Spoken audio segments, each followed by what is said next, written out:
Assalamualaikum, kembali lagi di Rehlah Channel yang akan memberikan informasi terkait kegiatan yang bermanfaat. Sebelum nonton, silakan tekan tombol subscribe dan aktifkan loncengnya.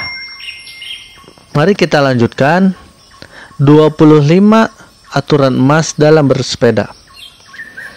Yang ke-26, take short pause at the form.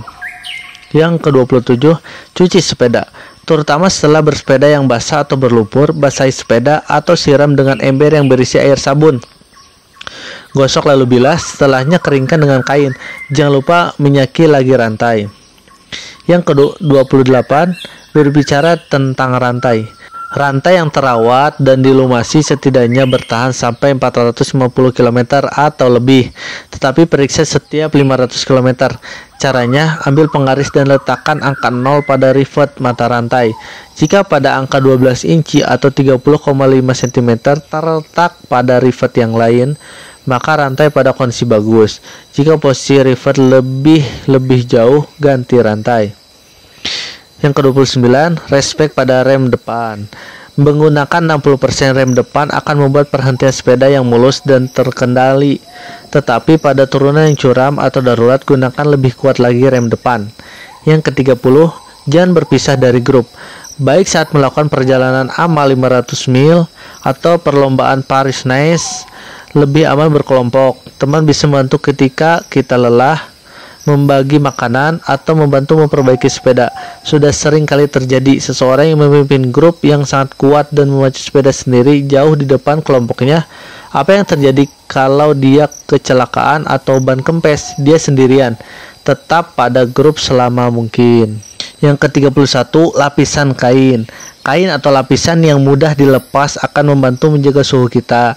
Rompi, kupluk, kaos lengan, dan penutup legging bisa dimasukkan ke dalam kantong jika hari sudah mulai panas. Yang ke-32, jaga kepala tetap tegak. Melihat jauh ke depan jalan akan membantu melihat kondisi jalan yang akan dilalui.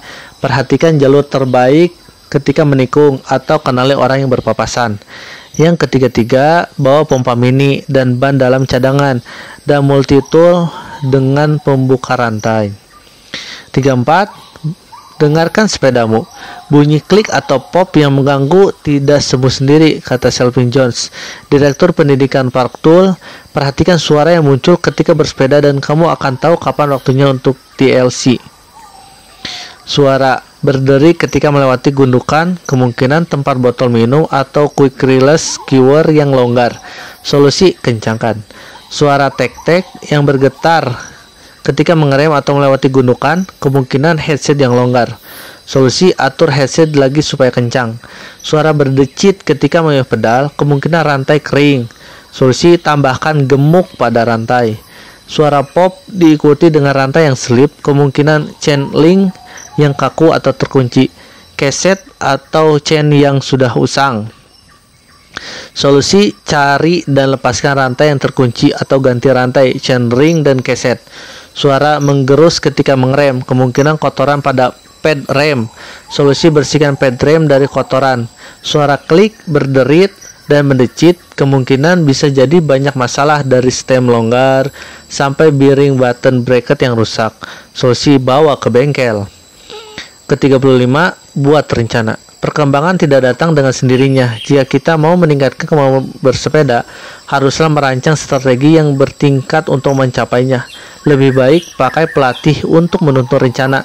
Saran dari Rebecca Rush, 3 kali juara Redfield 100. 36, nikmati hujan. Kecuali kita tinggal di gurun. Air adalah bagian dari kehidupan. Persiapkan keperluan. Jas hujan atau jaket tidak begitu penting saat kemarau, tetapi sangat penting ketika sudah mulai musim hujan. 37, simpan beberapa perlengkapan di mobil. Ketika jalan-jalan, kita tidak pernah tahu kapan kita memiliki keinginan untuk bersepeda. Meminjam atau menyewa sepeda memang mudah, tetapi susah untuk meminjam atau menyewa helm, sepatu, atau celana sepeda. Menyimpan benda-benda tersebut di mobil sehingga kita tidak kehilangan momen untuk bersepeda. Rental sepeda bisa menyediakan sepatu bekas, pedal, atau benda lainnya. Tetapi jangan pernah gunakan helm bekas. Model yang simple bisa dicari dengan harga yang murah. 38. Tidak apa-apa untuk berhenti. Jangan takut untuk menepi jika menemukan area untuk berenang, mata air, stand es krim, kafe, toko roti, atau bar.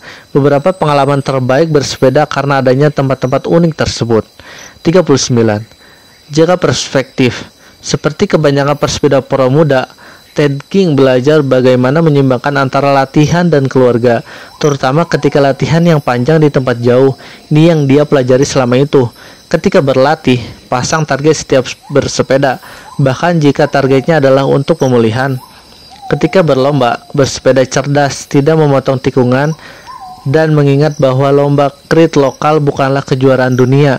Ketika di jalan, berpikir seperti pengendara sepeda motor. Mungkin ini alasan pria di pick up truk kesal padanya. 41. Asupan yang benar. Kunci pemulihan atau recovery yang baik adalah 30 menit setelah bersepeda. Itulah waktu ketika tubuh membutuhkan protein untuk memulihkan otot dan mengisi ulang tenaga. Pastikan untuk mendapat setidaknya 20-25 gram protein. Dari Stanford University menyarankan 170-225 gram yogurt non-fat dengan kacang dan stroberi, atau coba minuman smoothie yang kaya protein ini sebelum bersepeda. Simpan di blender 1,5 sendok bubuk protein, 0,5 cup stroberi atau blueberry, pisang setengah, 2 sendok makan yogurt non-fat, 1 cup susu vanila. Jangan di blender dulu, blender ketika sudah selesai bersepeda. Ke-42, tunggu untuk makan dan minum sampai ada di belakang. 43, jangan mengangkat roda. Ke-44, latihan inti. Kebanyakan pesepeda memiliki inti yang lemah. Untuk memperbaikinya, coba pedaling plank. Begini caranya. Pertama, bayangkan posisi plank seperti ketika melakukan push up, tidak memakai jari-jari tetapi memakai siku dan tangan untuk menumpu badan. Kaki dipanjangkan ke belakang dengan ujung jari kaki menumpu badan. Yang kedua, tarik kaki kanan ke arah dada tanpa mengangkat bokong. Ketiga, dorong kaki keluar ke samping lalu ke belakang tanpa menyentuh lantai. Lakukan 10 kali dalam satu set, lalu ganti kaki dan ulangi lagi. 45. Ketahui arah angin. Pada hari yang berangin, jika memungkinkan pilih rute yang mengikuti arah angin. Posisikan badan aerodinamis agar tidak melawan angin. Rapatkan siku dan kaki ke tengah sepeda. Ketika bersepeda berkelompok, sepeda pada satu jalur saja untuk membelah angin. Jika angin bertiup dari arah samping jalan, bentuk aselon berbaris miring di mana roda depan sejajar dengan roda belakang sepeda di sebelah. Untuk menahan angin, kayuh dengan putaran yang lebih kencang dari kayuhan normal. Bahkan jika itu membuat kecepatan lebih pelan. Kemudian berbalik dan nikmati hembusan angin yang mendorongmu pulang. Ke-46, kenali peralatanmu. Jangan pernah menggunakan sesuatu yang baru pada balapan sepeda, kata bekas pro racer dan komentator sepeda Frankie Andrew. Ini berlaku untuk sepeda gunung, kegiatan amal, atau sepeda liburan. Coba beberapa kilometer pada barang baru sebelum dipasang di sepeda yang serius. Kamu tidak mau ketika 100 km dari rumah ternyata sedal baru itu bukan pasangan jiwamu. Ke-47, posisi ideal bersepeda. Tidak ada cara cepat untuk meningkatkan kenyamanan atau performa pada sepeda. Posisi idealmu akan berubah seiring waktu. Semakin berumur, katakan 35, kamu harus mempertimbangkan bike fit profesional setiap tahun. 48. Salib cepat. Pada perlombaan sepeda gunung, buat keberadaanmu dikenal, lalu salib dengan cepat, dan jika ada yang menyalipmu, biarkan dia lewat. 49. Bersepeda menyakitkan. Kadang pesepeda yang berada di depan bukan karena mereka lebih cepat, tetapi karena mereka bisa lebih menahan derita. Latih kaki untuk kecepatan, tetapi juga kondisikan pikiran untuk bisa menahan sakit. Yang ke-50, bersepedalah, bahkan untuk jarak pendek. Tidak peduli apa alasannya, dingin, capek, Shark Week di Discovery Channel, kamu selalu masih sempat bersepeda. Keluar rumahlah sejauh 30 menit. Jika kamu masih merasa sengsara, balik. Kamu sudah mencatat setidaknya 1 jam bersepeda, atau lanjutkan lagi. Itulah sedikit informasi yang bisa kami sampaikan. Semoga bisa bermanfaat untuk kalian semua. Sampai jumpa di video selanjutnya. Ayo bersepeda. Jangan lupa klik tombol subscribe dan aktifkan loncengnya.